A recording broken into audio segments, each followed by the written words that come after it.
Hi guys, welcome back. My name is Gemma and on my channel I share all the baking and crafting that goes into creating beautiful dessert tables for your family. If you love creating cute little dessert displays for your family, support my channel by subscribing.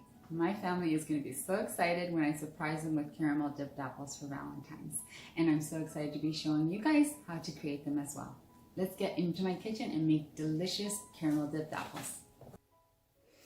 So guys, we are going to be making the sauce, and you do want to make this in advance. You could even do it the day before. I cooked mine. I made the sauce yesterday, and what it is, I don't know how to make real caramel. I'm just doing it the way my mom taught me how to do it. And this is a can of condensed milk.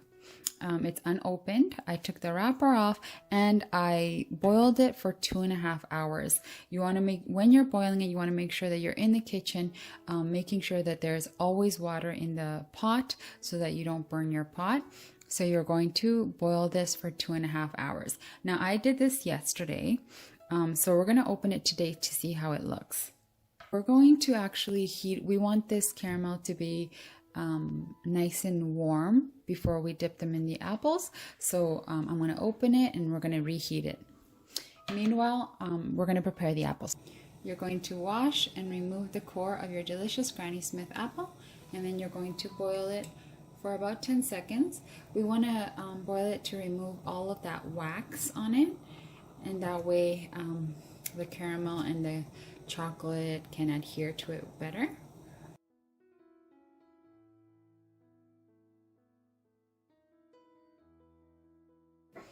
Okay guys, moment of truth. Let's see how this evaporated milk looks. Oh yeah, that's exactly how you want it to look. I don't know how to make caramel. I'm not a trained baker. This is just how my mom taught me how to do it. And this, guys, is so good. This is what my mom used to use to fill her cakes. So, you know, we want the sauce to be nice and warm before we dip it into our apples. So we're going to heat it up. I always like making it the day before. That way I'm not in such a rush, because it takes, you know, 2.5 hours is a long time to be in the kitchen. So I always make it the day before. And you want to open it, you know, when you're going to use it, right? Now, once I did, I think, you know, different brands cook differently. I did cook it for 2.5 hours and it was so light. It wasn't this dark, caramel color. So what I did was I just continued to boil it in the pot until it got really dark. So you can see some areas are lighter.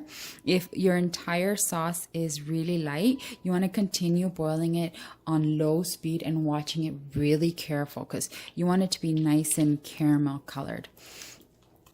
Okay, so we're going to heat this up, but we want to make sure that our apples are ready before we do that, okay? This is so easy to do. I'm sure it doesn't compare to homemade, you know, caramel, but this is so delicious. So I've dried my apples. Now we're going to pierce them with the lollipop sticks. You want to try to find lollipop sticks that are on the thick side. This is a little bit thinner than I would like it, but these are the only ones I have. And the reason you want them to be a little bit on the thick side is because, you know, apples are quite heavy. So, you know, when you're dipping them, it is a lot better when they're thicker than this. What I'm going to do first is using a skewer. Do not use a toothpick, because your toothpick might break and it might get stuck in the apple. So I'm just going to start a hole with the skewer, and then I take it out. And now I'm going to use the lollipop stick to pierce it in, because I don't want to put so much pressure on this lollipop stick and then have it bend or break. And you want to bring it all the way just to the bottom. So I have the boiled condensed milk in a glass bowl. If I need to reheat it, I can always reheat it in the microwave. It's nice and warm. Now I'm going to dip my apple, and you want to dip it, you know, as high as you want to on your apple. Oops. You want to remove as much excess as possible. This sauce is so delicious. Oh my God.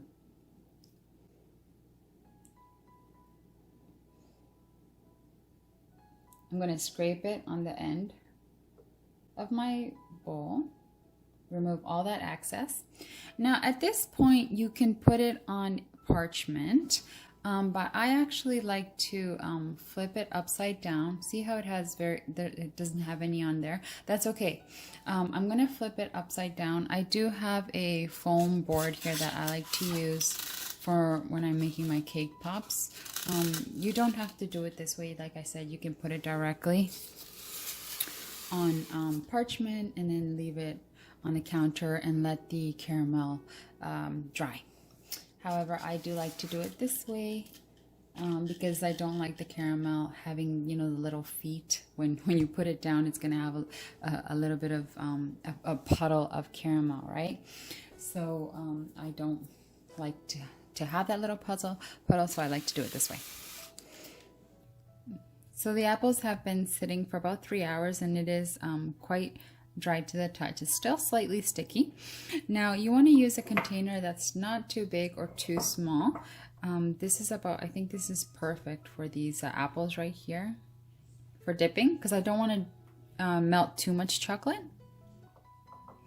So I filled my cup 2/3 of the way with chocolate melting wafers. These are for baking. You can find them in the bulk section of the grocery store, and they melt really well. They're easy to melt, and I do like using them for my baking. So I'm going to pop this into the microwave for about 45 seconds. Then we're going to mix it with our spatula and see if we need to reheat it again. So let's start off with 45 seconds. So our wafers still have their shape, which is good because we want to, heat this slowly. But as you can see, once you touch those wafers, it just melts. If you took this out of the microwave and it was completely like this, that means that there's a possibility that you might have cooked it for too long, too quickly, right from the beginning. So you want to be melting it slowly.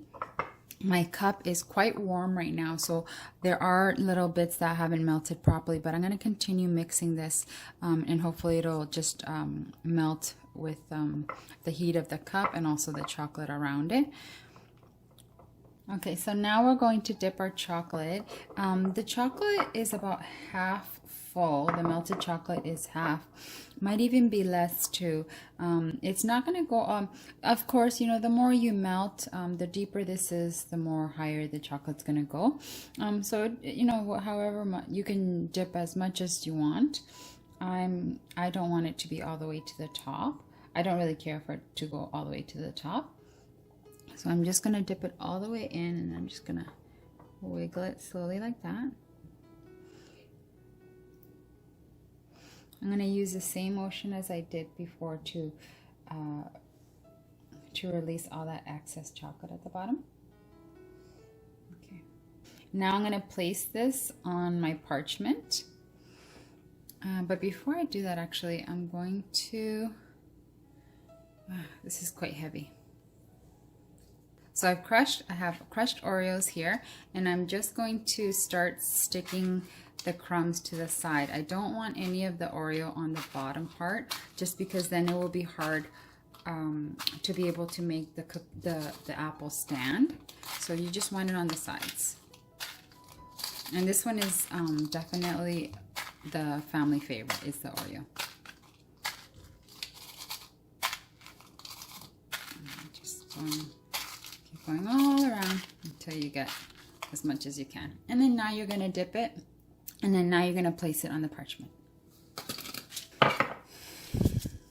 And there you go, guys. You have a caramel dipped apple. Now with the remaining chocolate, I'm just drizzling the apples. And how I drizzle it is I'm just using this corner of the spatula and creating just the drizzling motion. What I like to do is I like to start the drizzle motion on my cup and then bring that motion towards my apple.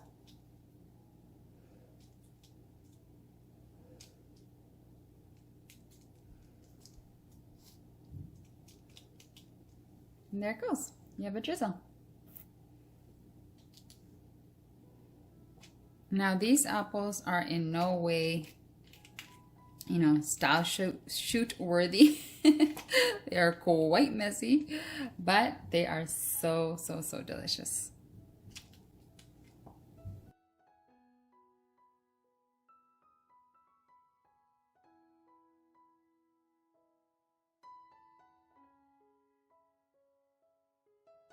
Thank you for watching my video, and I hope it inspires you to make caramel dipped apples for your family. I know that they're going to enjoy them. You know, even if they come out messy, it doesn't matter. The first time I ever made them, they were so messy, but it didn't matter because they were so delicious and my family absolutely loved them. And the nice thing is that you can customize it to every single family member. If you found this video helpful, don't forget to subscribe to my channel.